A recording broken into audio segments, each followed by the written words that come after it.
பேசி தமிழா பேசு குழுமத்தின் ஆன்மீக படைப்பு திருவருள் டிவி. புது பொலிவுடன் டிஸ்கிரிப்ஷன்ல லிங்க் கொடுக்கப்பட்டிருக்கு. கிளிக் பண்ணி சப்ஸ்கிரைப் பண்ணிக்கோங்க.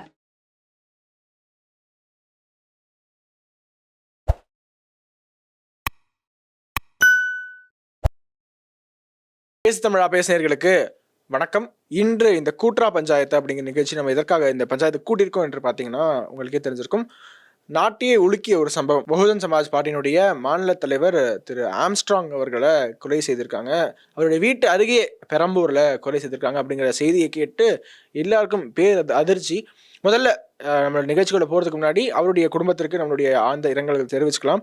இந்த நிலையில தான் சமூக ஊடகங்கள்ல என்ன பேசப்பட்டு கொண்டிருக்கிறது என்றால், ரொம்ப அவங்களுடைய ஆதங்கத்தை கண்டனங்களை பதிவு செஞ்சுட்டு வராங்க. கூடவே ஒரு தேசிய கட்சியினுடைய மாநில தலைவர் அவருக்கே இந்த நிலைமை என்றால், அவருக்கே பாதுகாப்பற்ற சூழல் தமிழக நிலவுமையானால் சாதாரண பொதுமக்களுக்கு யார் பாதுகாப்பு? சட்டம் ஒழுங்கு எங்கெங்க சரியாக இருக்கு? சாதாரண மக்கள் ரொம்பவே அச்சத்துல வாழ்றோம் அப்படிங்கிறத பதிவு பண்ணிட்டு வராங்க. அதற்காக தான் இந்த கூட்டுறா பஞ்சாயத்து நிகழ்ச்சி நம்ம கூட்டியிருக்கோம். ஆம்ஸ்ட்ராங் அவர்களுடைய இந்த கொலை, இதை சுத்தி சட்டம் ஒழுங்கு, இதற்கு முன்பு சட்டம் ஒழுங்கு எப்படி இருந்தது?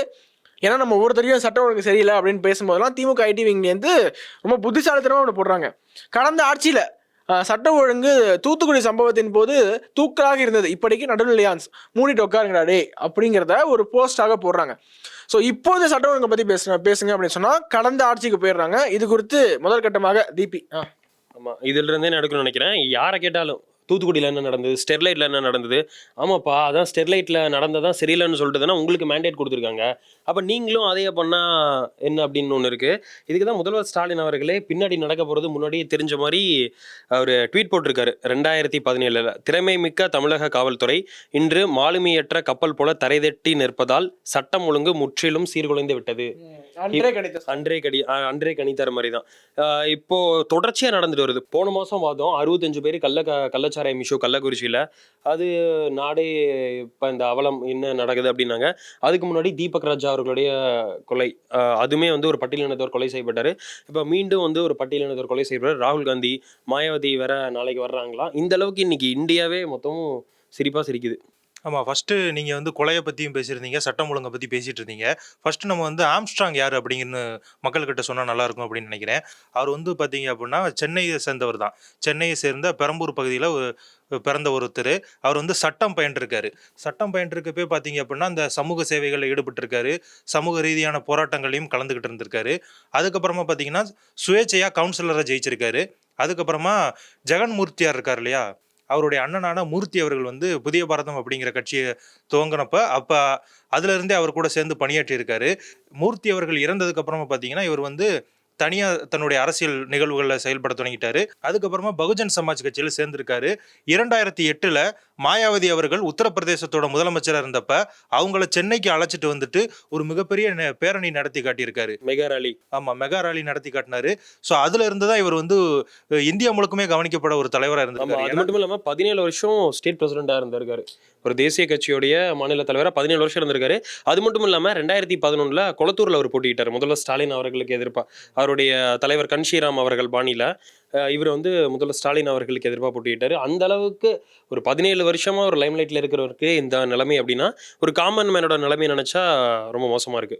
ஆமாம், அதே மாதிரி பார்த்தீங்கன்னா இவருக்கு வழக்குகளும் இருக்குது. இவர் மேலே வழக்குகளும் இருந்திருக்கு. ஆரம்ப கட்டத்தில் நிறைய வழக்குகளில் இவர் சிக்கியிருந்திருக்காரு. ஸோ அதுக்கப்புறமா இவரே வந்து நீதிமன்றத்துக்கு போய் அந்த வழக்குகளில் இருந்து விடுபட்டு இப்போ வந்து குற்றமற்ற ஒரு நபராக தான் அறியப்படுறாரு. ஸோ இவரை சுற்றி பார்த்தீங்கன்னா எப்போவுமே நபர்கள் இருந்துக்கிட்டே இருப்பாங்க. ஸோ இவரை வந்து தனியாக யாரையும் விட மாட்டாங்க. எப்போயாவது இவரை யாரும் பார்க்கணும் அப்படின்னாலுமே அது வந்து ரொம்ப ஸ்ட்ரிக்டான ஒரு நடவடிக்கையாக தான் இருக்கும். ஸோ ஒருத்தர் பார்க்கணுன்னா அவர் மட்டும்தான் இவரை போய் பார்க்குற மாதிரி இருக்கும். இவர் வெளியே வரனாலும் இவருடைய ஆதரவாளர்கள் சுற்றி வளைச்சி இருந்து தான் இருப்பாங்க. ஸோ இந்த சம்பவம் நடந்தது அப்படிங்கிறது பார்த்தீங்கன்னா எதிர்பாராத விதமாக நடந்திருக்கு. ஸோ கொஞ்சம் அஜாக்கிரதையாக இருந்ததுனால அவர் வந்து படுகொலை செய்யப்பட்டிருக்காரு. அது மட்டும் இல்லாமல் ஜூலை 5ஆம் தேதி தான் வந்து அவர் வந்து கொல்லப்பட்டிருக்காரு. இரவு அவரோட ஃப்ரெண்ட்ஸ் அவரோட தெரிஞ்சவர் வீட்டில் வந்து பக்கத்தில் பெரம்பூர் பக்கத்திலே அவரோட கட்சி மீட்டிங் மாதிரி ஏதோ பேச போகிறேன்னு சொல்லிட்டு பேசும்போது தான் அப்போ தான் இந்த சம்பவம் வந்து நடந்திருக்கு. என்னென்னா அவர்கிட்ட அப்போ அந்த டைம் கன்று இல்லைன்னு சொல்லியிருக்காங்க. எப்பவுமே அவர்கிட்ட வந்து கன்று இருக்கும். அந்த டைமில் வந்து அவர்கிட்ட கன்று இல்லை. ஸோ அதை பிளான் பண்ணி கொலை பண்ணியிருக்காங்க. அதுக்கப்புறம் போலீஸ் விசாரணை தெரியும் போது தான் தெரிஞ்சு இது வந்து ஒரு கட்சி சார்ந்த கொலை இல்லைன்னு கண்டுபிடிச்சிருக்காங்க. ஏதோ அவரோட முன்விரோதம் அதை வச்சு சம்மந்தப்பட்டு கொலை பண்ணியிருக்காங்க வந்து போலீஸ்காரங்க சொல்லியிருக்காங்க. நட்ராஜ் சொன்ன மாதிரி அவரோட பாதுகாப்பை பற்றி சொல்லிட்டு இருந்தாரு. இன்ஃபேக்ட் ஒரு முக்கியமான விஷயம் சொல்கிறாங்க, அவர்கிட்ட கன் லைசன்ஸ் இருந்துச்சு. எலெக்ஷன் டைமில் வந்து கோட் ஆஃப் கண்டக்ட்காக வந்துட்டு கொடுத்துருந்தாரு. மறுபடியும் இந்த மாதம் தான் அவருக்கு மறுபடியும் கிடைச்சிது அப்படின்னு சொன்னாங்க. ஸோ இந்த அரசியல்வாதிகள் எல்லாருக்கும் அந்த பாதுகாப்பை பற்றி யோசிக்கணும், அந்த ஆஸ்பெக்ட் பற்றி யோசிக்கணும். இன்ஃபேக்ட் அண்ணாமலை அவர்களுக்கு கூட த்ரெட் இருக்குது அப்படின்னு சொல்லிட்டு Z+ செக்யூரிட்டி அப்படிலாம் கொடுத்துருக்காங்க. ஸோ ஒரு அரசியல்வாதிகளுக்கே இந்த ஒரு நிலைமை இருக்குன்னா வந்து சாதாரண மக்களோட நிலைமை என்னவா இருக்கும் அப்படிங்கிறது வந்து கண்டிப்பாக யோசிக்கணும். அது கிரண் சொன்ன மாதிரி தான், சமூக வலைதளங்களில் நிறைய பேர் பேசிட்டு இருக்கிற விஷயம் தான்.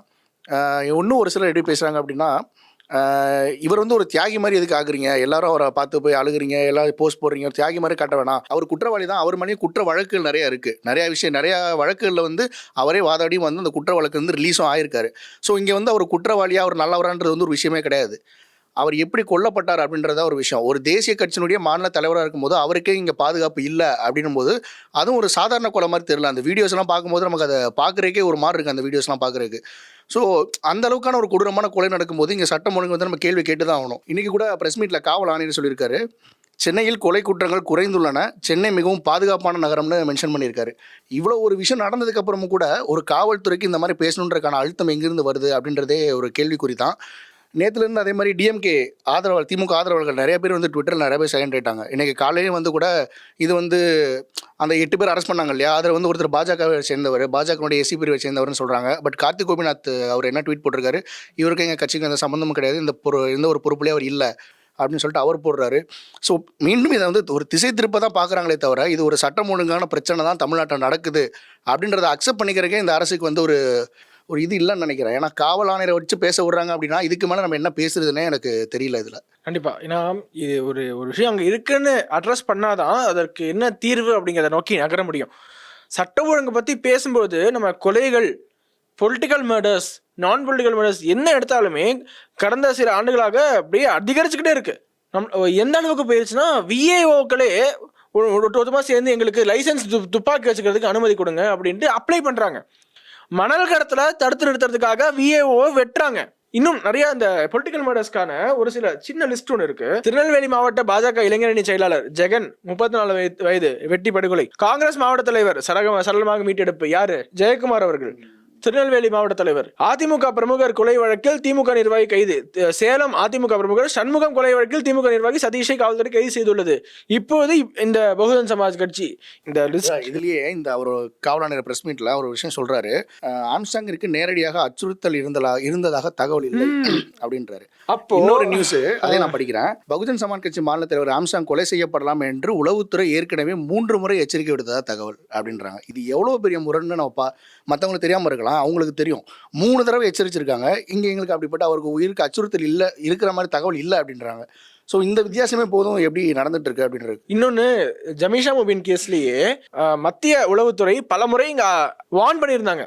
பாருங்க, துப்பு கொடுத்துருந்தாங்க, வாட்ச் பண்ணுங்கன்னு சொல்லியும் under the watch of the Tamil Nadu police இது நடந்திருக்கு. அதிர்ஷ்டவசமாக அது கோவில் வாசல்ல வெடிச்சது. ஸோ தமிழ்நாட்டில் என்ன நடந்துகிட்டு இருக்கு, ஒரு வெஸ்ட் பெங்கால் தீவிரவாதிகளை என்ஐஏ பிக் பண்ணிட்டு அவங்க அரெஸ்ட் பண்றாங்க. எப்போனா இந்த பார்லிமெண்ட்ல ராகுல் காந்தி பேசிட்டு இருக்க அந்த தருணத்தில் நடக்குது. இந்த ஒரு பக்கம் காவல்துறை என்னுடைய நேரடி கட்டுப்பாட்டில் வரும். எந்த கொம்பனாலும், திரும்பவும் சொல்றேன், எந்த கொம்பனாலும் யாரா இருந்தாலும் நான் நடவடிக்கை எடுக்காம எங்களுடைய அரசு இருக்காது என்று தேர்தலுக்கு முன்பு ஸ்டாலின் அவர்கள் வீடியோ மேல வீடியோவா போட்டாரு. தேர்தல் பிரச்சாரம் மட்டும் இல்ல, எந்த கொம்பனாலே குறை சொல்ல முடியாதாச்சு. இப்போ நடந்துகிட்டு இருக்குல்ல. அப்ப யாரெல்லாம் குறை சொல்றாங்க அவங்களாம் சங்கிகள் அப்படிங்கிறத பிராண்ட் பண்ணிக்கிட்டு இருக்காங்க. இந்த இடத்துல தான் நான் குறிப்பா பதிவு பண்ணணும்னு நினைக்கிறேன். யாரெல்லாம் திமுகவுக்கு ஆதரவாக எழுதிட்டு இருந்தாங்களோ நிறைய பேர் சமூக ஊடகத்துல டக்குன்னு இந்த ஒரு கொலை வழக்குல அப்படியே மாறிட்டாங்க. சட்டம் ஒழுங்கு சரி இல்லைங்க, இதுல முட்டு கொடுக்குறவன்லாம் முட்டா பையங்க அப்படிங்கிறத டைரக்டா சொல்ல ஆரம்பிச்சிட்டாங்க. இது எப்படிங்க முட்டு கொடுப்பீங்க? அதுவும் சென்னை மாதிரி தலைநகரத்துல திராவிட மாடல் ஆட்சியில ஒரு தேசிய கட்சியினுடைய மாநில தலைவர் பட்ட பகல்னு சொல்ல முடியாது, இரவில் தான் கொலை செய்திருக்காங்க அப்படிங்கிற நம்ம கேள்விப்படுறோம். அவர் வீட்டு அருகாமையில கொலை செய்யப்படுறாரு. இதை விட சட்டம் ஒழுங்கு என்ன சொல்றதுன்னு தெரியல. இல்ல, நம்ம மட்டும் என்ன வேணாலும் சொல்லிக்கலாம். பட் மாயாவதி ட்வீட் போடுவாங்க, ராகுல் காந்தி அவர்கள் யாராவது நினைச்சாங்களா ராகுல் காந்தி அவர்கள் ட்வீட் போடுறாரு, ராகுல் காந்தி அவர்கள் ட்வீட் போட்டாரு. அது மட்டும் இல்லாம தொடர்ச்சியா பாஜக, அது ப்ரெஷர்னு நினைக்கிறேன், தொடர்ச்சியா மேல இடத்துல உள்ள பாஜகவினர்லாம் என்ன சொல்லியிருந்தாங்கன்னா ராகுல் காந்தி ஏன் பேசவே மாட்டேங்கிறாரு அப்படின்லாம் சொல்லிட்டு இருந்தாங்க. ஒருவேளை அதனால கூட போட்டிருக்கலாம். இப்போ திமுக தொடர்ச்சியா சொல்றது என்ன சொல்றாங்க, நாங்க வந்து பெண்களுக்கு இலவச பஸ் விட்டுருக்கோம், மாதம் பெண்களுக்கு 1000 ரூபாய் கொடுத்துருக்கோம், விமன் எம்பவர்மெண்ட்டை கொண்டு வந்திருக்கோம் அப்படின்னு சொல்றாங்க. எந்த ஒரு விமன் எம்பவர்மெண்ட் நடக்குது அப்படின்னாலுமே அதுக்கு மிக முக்கியமான ஒரு விஷயம் என்னன்னா சேஃப்டி தான். கரெக்டா? சேஃப்டி இருந்தால் தான் வந்து பெண்கள் வெளியே போவாங்க. இப்போது உத்தரப்பிரதேசில் எலெக்ஷன்ஸ் பற்றி நிறைய பேசினாங்க. எல்லாமே பாஜகவுக்கு எதிராக இருக்காங்க. பட் ஒரு விஷயம் மட்டும் பாஜகவுக்கு அங்கே ஆதரவாக இருக்கிறதா நிறைய செஃபாலஜிஸ்ட் வந்து இப்போ சொல்லியிருக்காங்க. அது என்னன்னா, பெண்கள் ஓட்டு எப்போவுமே மற்ற கட்சிகளுக்கு போகிறது இந்த முறை பிஜேபிக்கு வந்திருக்கு.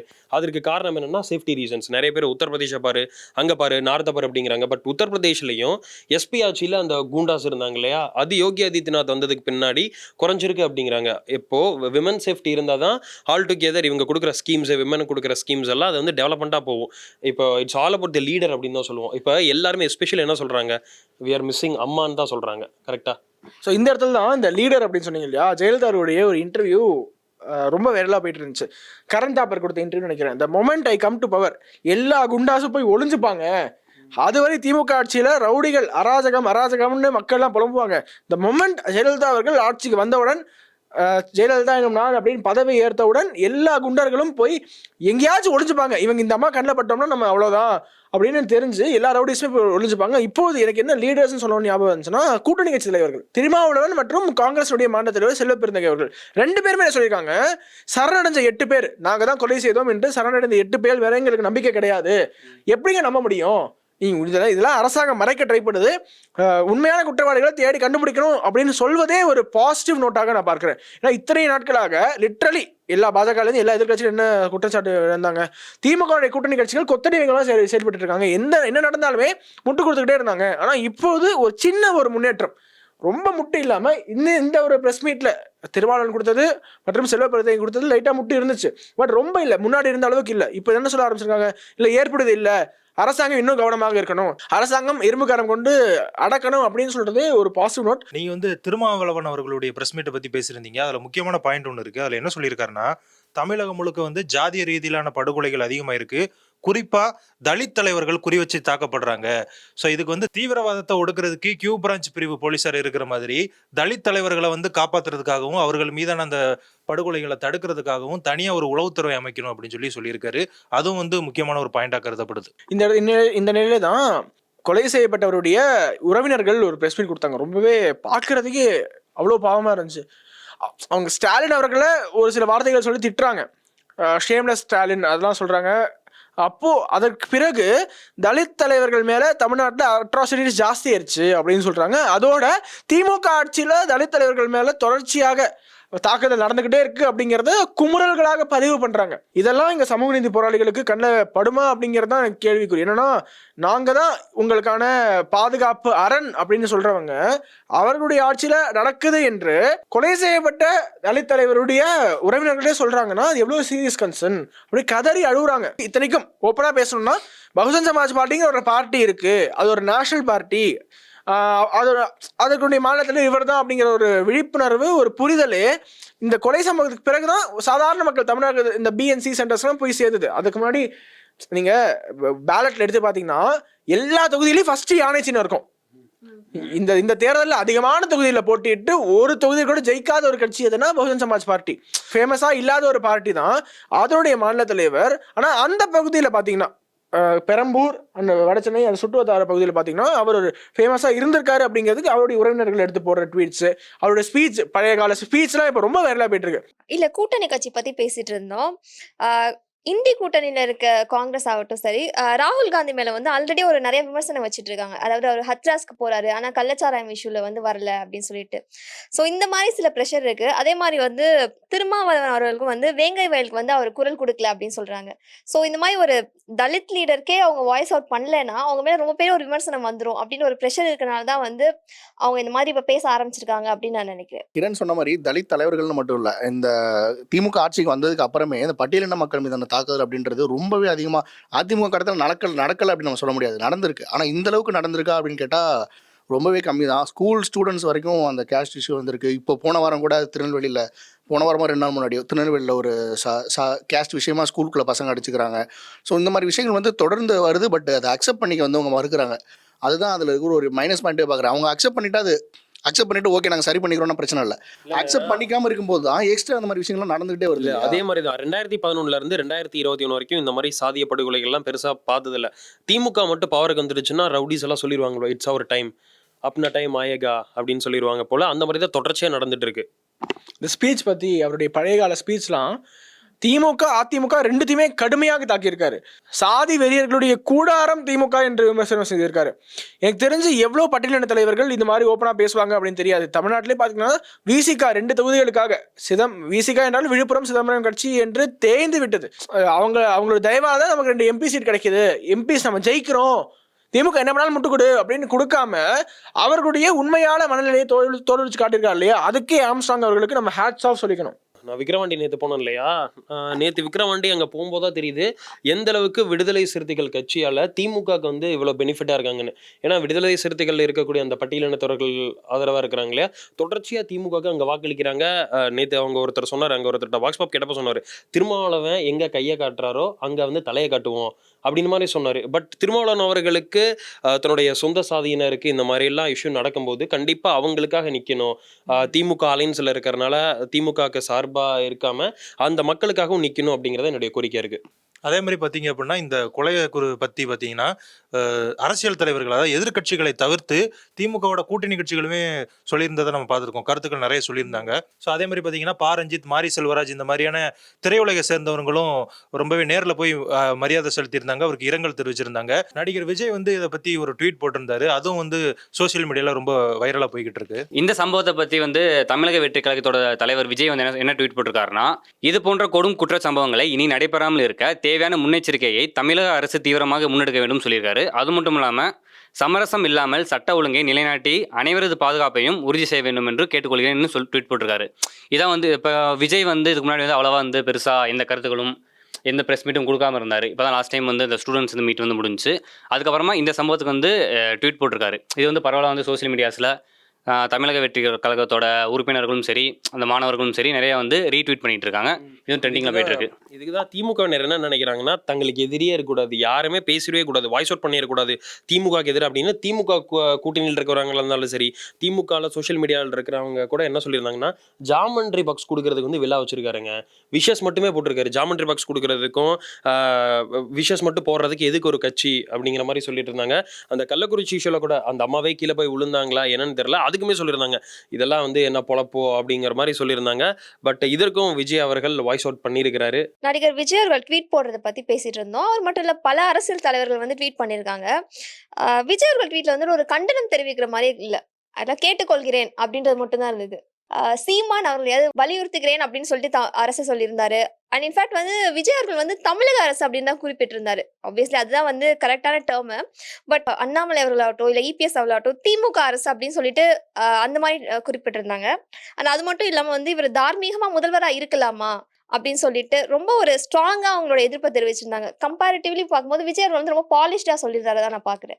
கண்டிப்பாகவே அதான் அவர் அரசியல் கட்சி தொடங்குறது முதல் இன்று வரை திமுகவை எதிர்க்காத மாதிரி தான் இருக்கு. நிறைய பேர் என்ன சொல்லிட்டு வராங்க, விஜயனுடைய அரசியல் நகரவே திமுகவுக்கு எதிராக தான் இருக்கும். 2026 திமுகவை டீத்ரோன் பண்ணிட்டு விஜய் அவர்கள் அங்க வரணும்னா திமுக எதிர்ப்பு அரசியல கையில் எடுக்கணும் அப்படின்னு சொல்லியிருந்தாங்க. ஆனா அவர் ரொம்ப பாலிஷ்டா, பட்டும் படாம ஈயம் பூசுற மாதிரி இருக்கணும், பூசாத மாதிரி இருக்கணுங்கிற மாதிரி அவருடைய அறிக்கை இருக்கு. அப்போ இத்தனை நாட்களாக சட்டம் ஒழுங்கு சரியா இல்லை அப்படிங்கிறத மென்ஷன் பண்ணாம என்ன பண்றாரு, இனிமே சட்டம் ஒழுங்கு நல்லா இருக்கணும் அப்படின்னு சொல்லியிருக்கலாம். சட்டம் ஒழுங்கு சீர்கெட்ட இந்த திமுக ஆட்சியில் இது போன்று நடந்திருப்பது கண்டனத்துக்குரியது அப்படின்னு பதிவு பண்ணிட்டு இனிமே சட்டம் ஒழுங்கு சரியா பாதுகாங்க அப்படின்னு சொல்லியிருந்தா கொஞ்சம் மாதிரி லாஜிக்கா நீங்க எதிர்க்கிறீங்க அப்படிங்கிறத பதிவு பண்ணியிருக்கலாம். அதான் தார்மீகமும் கூட. ஏன்னா ஆளுகிற அரசு சட்ட ஒழுங்கை பாதுகாக்க தவறி இருக்கு, இன்டெலிஜென்ஸ் ரிப்போர்ட் போயிருக்கணும், இது மாதிரி அவர்கள் த்ரெட் இருக்கு, லைஃப் த்ரெட் இருக்கு. ஏன்னா எந்த ஒரு கொலையுமே நீங்க பாத்தீங்கன்னா எந்திரி வா போய் கொலை பண்ணிட்டு வரலாம் அப்படின்னு பண்ண மாட்டாங்க. பிளான் பண்ணி அவர் இந்த டைம் அங்க வருவாரு, நம்ம இப்படி இங்கேருந்து இங்க வரணும், ஃபுல்லா பிளான் பண்ணி பண்ணுவாங்க. இதெல்லாம் இன்டெலிஜென்ஸ் தெரியப்படுத்திருக்கணும். அப்படி படத்துல உளவுத்துறையுடைய தோல்வி அப்படிங்கிறத விஜய் மென்ஷன் பண்ணியிருக்கணும். இப்படி பண்ணாம இருக்கிறது ரசிகர்களிடையே அதுவே ஒரு சின்ன அதிருப்தியை ஏற்படுத்திதான் பார்க்கிறேன். ஆமாம், அதே மாதிரி இந்த கொலை சம்பவம் பற்றி பார்த்தீங்க அப்படின்னா அவங்க வந்து இந்த உணவு டெலிவரி பண்ணுற உடை போட்டு வந்திருந்தாங்க. ஸோ உணவு டெலிவரி கொடுக்குற மாதிரி வந்து அந்த கொலை நடந்திருக்கு அப்படின்னு சொல்லியிருக்காங்க. ஸோ வந்து இந்த கொலையை பற்றியுமே நிறைய வந்து என்ன சொல்கிறது, உண்மையா இல்லை வந்து அது என்ன சொல்கிறது வதந்திகளை பரப்புறாங்களா அப்படிங்கிற மாதிரியாகவும் பார்க்கப்படுது. ஏன் அப்படின்னா இது வந்து பழிக்கு பழியாக ஒரு கொலை சம்பவம் நடந்திருக்கு அப்படின்னு சொல்கிறாங்க. ஸோ இவருமே பார்த்தீங்க அப்படின்னா ஆம்ஸ்ட்ராங் மேலுமே நிறைய குற்றச்சாட்டுகள் இருக்குன்னு சொல்கிறாங்க. அதை பற்றி எப்படி பார்க்குறீங்க? நீங்கள் சொன்ன மாதிரி தான் இந்த கொலை வந்து ஒரு பிளான் பண்ணி நடந்த கொலை. ஏன்னா ஆம்ஸ்ட்ராங் அவர்கள் வந்து ஒரு குத்துச்சண்டை வீரர், அவர் வந்து அவ்வளோ ஈஸியாக வந்து கொலை பண்ணிட முடியாது. ஏன்னா அவர் வந்து ஒரு தேசிய கட்சியோட ஒரு மாநில தலைவரும் கூட. அதனால் வந்து பிளான் பண்ணி நிறைய பேர் கன்ஃபார்ம் ஒரு யாராச்சும் உதவியோட தான் வந்து இந்த கொலை வந்து நடந்திருக்கும். சும்மா வந்து கொண்டுற முடியாது. பிளான் பண்ணி கொண்டிருக்காங்க. சோஷியல் மீடியாவில் இருக்க ரிசப்ஷன் பற்றிலாம் பார்த்துட்டு இருந்தோம்.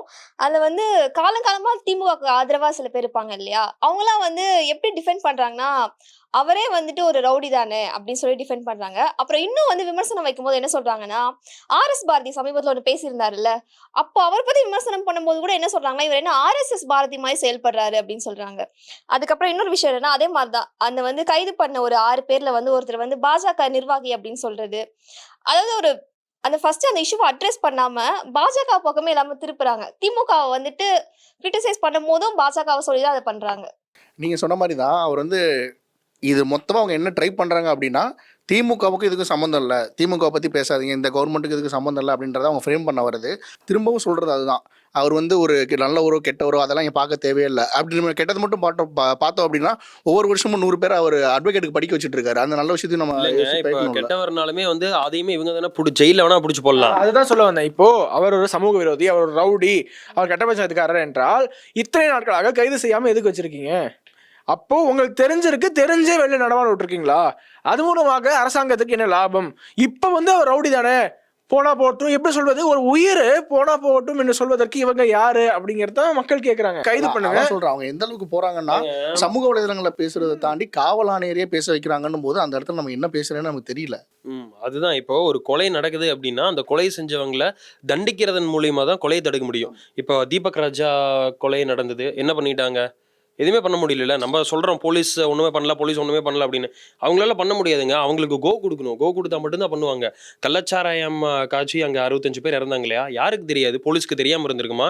அந்த கருணாபுரத்துல தான் வந்து வட்டாட்சியர் அலுவலகம் இருக்கு, போலீஸ் ஸ்டேஷன் இருக்கு, எல்லாமே இருக்கு. எப்படி போலீஸுக்கு அங்க தெரியாம ஒரு விஷயம் நடக்கும்? போலீஸ்க்கு வந்து கோ கொடுக்கணும். ஆக்சுவலா இது வந்து இந்த பாயிண்ட் வந்து நான் ஒத்துக்கிறேன். அதனால வந்து ஜெயலலிதா அவர்கள் சொல்லும் போது அவங்க வந்து ரொம்ப ஃப்ரீ ஹேண்ட் கொடுத்துருவாங்க காவல்துறைக்கு. இந்த அரசு வந்து காவல்துறை வந்து சோஷியல் மீடியால அவங்களுக்கு எதிராக கருத்து பதிவுற மட்டும், அவங்களை அரெஸ்ட் பண்ண மட்டும் தான் யூஸ் பண்ணிட்டு இருக்காங்க அப்படின்ற கருத்து கூட பரவிட்டு இருக்கு. நீங்க முன்னாள் முதலமைச்சர் ஜெயலலிதா அவங்க பத்தி ஆட்சியை பத்தி பேசிட்டு இருந்தீங்க. எடப்பாடி அவர்கள் வந்து என்ன சொல்றாருன்னா, தேசிய கட்சியின் மாநில தலைவர் கொல்லப்படுகிறார் என்றார், திமுக ஆட்சியில் சட்டம் ஒழுங்கை என்னவென்று சொல்லி விமர்சிப்பதுன்னு வந்து தன்னோட கண்டனத்தை வந்து தெரிவிச்சிருக்காரு. ஆளுங்கட்சியோட வந்து நிறைய குறைகளை வந்து எதிர்கட்சி தான் கேட்கணும்.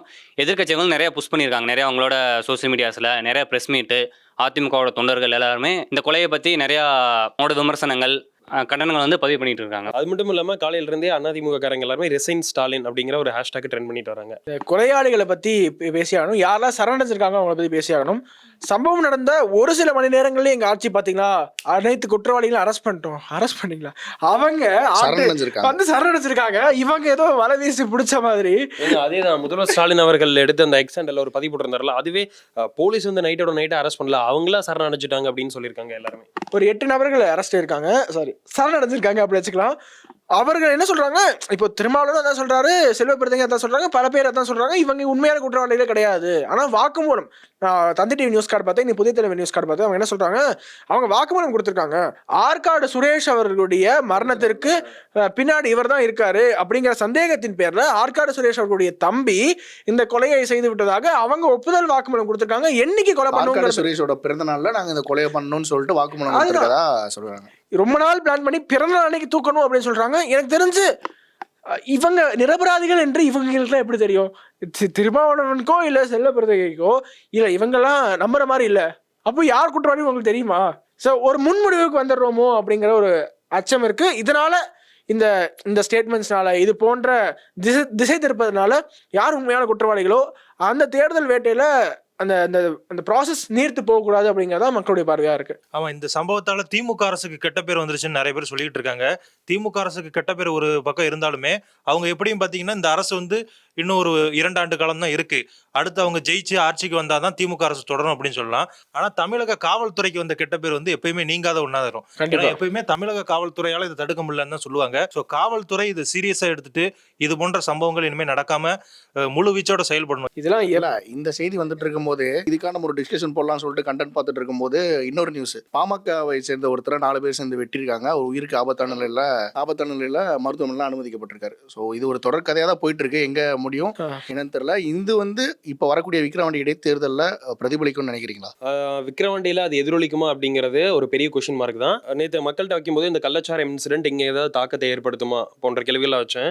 நான் ஒரு அக்காட்ட பேசிகிட்டு இருந்தேன் நேற்று. அந்த அக்கா என்ன சொன்னாங்க, பஸ்ஸில் போகிறது, பெண்களை மதிக்கிறது இல்லை, 1000 ரூபா எனக்கு கிடைக்க மாட்டேங்குது, சட்ட ஒழுங்கு சரியில்லை, அது பிரச்சனை இது பிரச்சனை, தொடர்ச்சியாக சொல்லிட்டு ஒரு 3 நிமிஷம் பேசிகிட்டு இருந்தாங்க. சரி சரி யாருக்கு ஓட்டு போடலான்னு இருக்கீங்க? திமுகவுக்கு தான் பாருங்க. என்னக்கா சொல்கிறீங்க, இவ்வளோ தூரம் பேசுனீங்களே திமுக ஓட்டு போடுறேன்னு சொல்கிறீங்க? ஆமாப்பா, எடிமிக்கே ஒரு 4-5 போயிடுச்சு, வேறு யார் இதுன்றது இல்லை, சரி பரவாயில்ல திமுக போடலாம் அப்படிங்கிற மாதிரி சொன்னாங்க.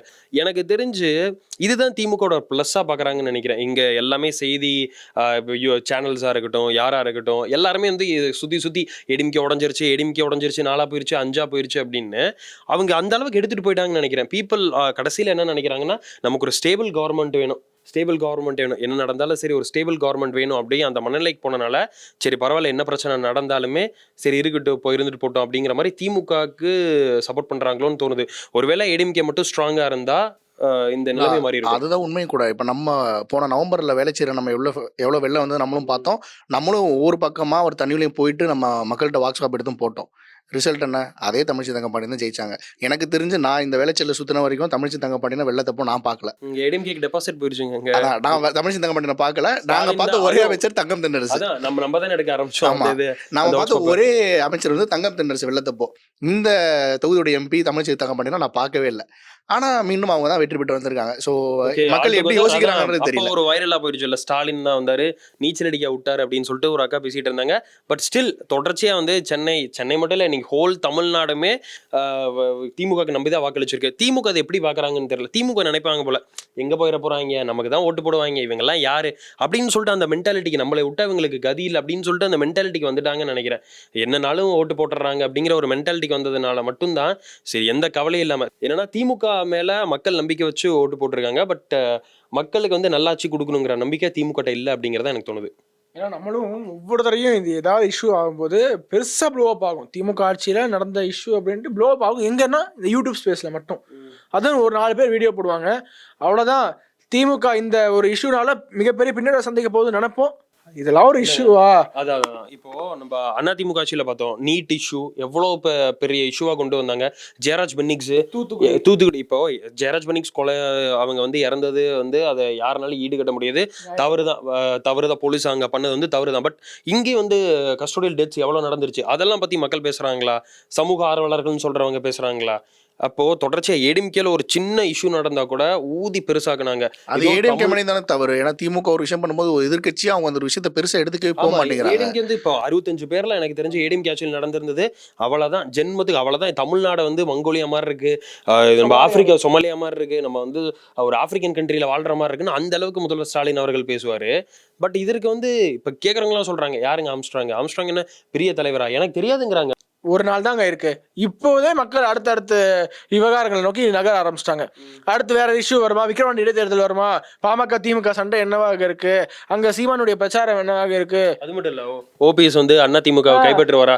இப்போ அதுதான் நான் சொல்றேன், ஏடிஎம்கே விஷயத்துல எல்லாம் ஒரு சின்ன தவறு நடந்தாலும் இவ்வளவு தூரம் பெருசு பண்ண திமுக அரசு இப்போ அந்த 65 பேர் இறந்ததுக்கு யார் மேல குற்றம் சொல்றாங்க? ஏன் கள்ளச்சாரைன்னு தெரியுது இல்ல, நீயே வாங்கி குடிச்ச, எங்க அவங்க என்னங்க பண்ணுவாங்க? டாஸ்மாக் சார்ல கிக் இல்ல, அதனால கலாச்சாரத்துக்கு போறாங்க. நீங்க கள்ளச்சார இதை வாங்கி குடிச்ச, ஒரு 150 ரூபா ஒரு இடத்துல ட்ரிங்க்ஸ் வைக்கிது, இன்னொரு இடத்துல 50 ரூபான்னா 50 ரூபாயை தேடி தான் போவாங்க. அவங்களுக்கு என்ன சாவணும்னு சொல்லிட்டு தலையெழுத்தா? அதான் சொல்றாங்க, நீங்க என்ன சொல்லிடுறீங்களே ஸ்டாலின் அவர்கள் தான் ஊத்தி சாவடிச்சாருன்னு சொல்லிடுறீங்க. இந்த அளவுக்கு வந்து பேசுறவங்க கிட்ட நம்ம என்ன பேச முடியும்? ஸோ இறுதியாக நம்மளுடைய இந்த குற்ற பஞ்சாயத்தை ஒவ்வொரு நிகழ்ச்சியுமே நம்ம பண்ணுறதுக்கான ரீசன், ஸோ இறுதியாக நம்ம இல்லைங்க, ஒட்டுமொத்த தமிழ்நாட்டினுடைய கோரிக்கையாக ஒன்றே ஒன்று தான் இருக்குது. சட்ட ஒழுங்கு அப்படிங்கிறது எந்த ஒரு மாநிலமாக இருக்கட்டும், நாடாக இருக்கட்டும், அதனுடைய முதுகெலும்பு. சட்ட ஒழுங்கு மட்டும் சரியாக இல்லைன்னா வேறு என்ன சரியாக இருந்தாலும் பயனே கிடையாது. மக்கள் பாதுகாப்பாக வாழக்கூடிய ஒரு சூழல் உருவாகணும். அந்த சூழலை தயவு செய்து உருவாக்குங்கள். அரசியல் வேறுபாடின்றி எல்லாரும் எப்போ சொல்கிற மாதிரி நம்ம விரும்பினாலும் விரும்பாவிட்டாலும் இந்த அரசு தான் நம்மளுடைய அரசு, இந்த முதல்வர் தான் நம்மளுடைய முதல்வர். அதனால் சட்டம் ஒழுங்கு இனிமேலாவது கொஞ்சம் நல்லா வச்சுக்கோங்க. இன்டெலிஜென்ஸ் ரிப்போர்ட்லாம் கொஞ்சம் பார்க்குறீங்களா இல்லையான்னு தெரியல, அதை கொஞ்சம் உளவுத்துறையை வலுப்படுத்துங்க. இந்த மாதிரி அரசியல் தலைவர்களுக்கே பாதுகாப்பு இல்லைன்னா நாள்தோறும் குற்ற சம்பவங்கள் அதிகமாகிட்டே இருக்குது, போதையினால் குற்றங்கள் அதிகமாகிட்டே இருக்குது. பேருந்து ஓட்டுநர்கள் நடத்துனர்களை போதையில் தாக்குறாங்க, நீதிமன்ற வளாகத்துக்குள்ளேயே இப்போ வந்து போதையில் வெட்டுறாங்க. இது நிறையா செய்திகளை பார்க்குறோம். இனிமேலும் இது போன்ற ஒரு சம்பவம் நடக்கக்கூடாது அப்படிங்கிற ஒரு வேண்டுகோள் தான், ஒரு ஆசை தான் ஒட்டுமொத்த தமிழகத்துக்கும் இருக்குது. அதான் அந்த ஆசை தான் நமக்கும். ஸோ மீண்டும் அடுத்த ஒரு கூட்டுறா பஞ்சாயத்து நிகழ்ச்சியில் நம்ம சந்திப்போம். அதுவரை வணக்கம். பேசு தமிழா பேசு குழுமத்தின் ஆன்மீக படைப்பு திருவருள் டிவி. புது பொலிவுடன் டிஸ்கிரிப்ஷன்ல லிங்க் கொடுக்கப்பட்டிருக்கு. கிளிக் பண்ணி சப்ஸ்கிரைப் பண்ணிக்கோங்க. உலக தமிழ் சொந்தங்களுக்கு வணக்கம். நான் ராஜவேல் நாகராஜன். பேசு தமிழா பேசு வலையொலியுடைய வளர்ச்சிக்கு நீங்களும் உறுதுணையாக இருக்கணும்னு நினச்சிங்கன்னா இந்த வீடியோடைய டிஸ்கிரிப்ஷனில் இருக்கக்கூடிய ரேசர் பே லிங்கை கிளிக் பண்ணுங்கள். அந்த லிங்க்கில் போயிட்டு உங்களுக்கு விருப்பமான தொகையை பேசு தமிழா பேசுவனுடைய வளர்ச்சிக்கு உங்களுடைய பங்களிப்பாக நீங்கள் கொடுக்கலாம். நன்றி, வணக்கம்.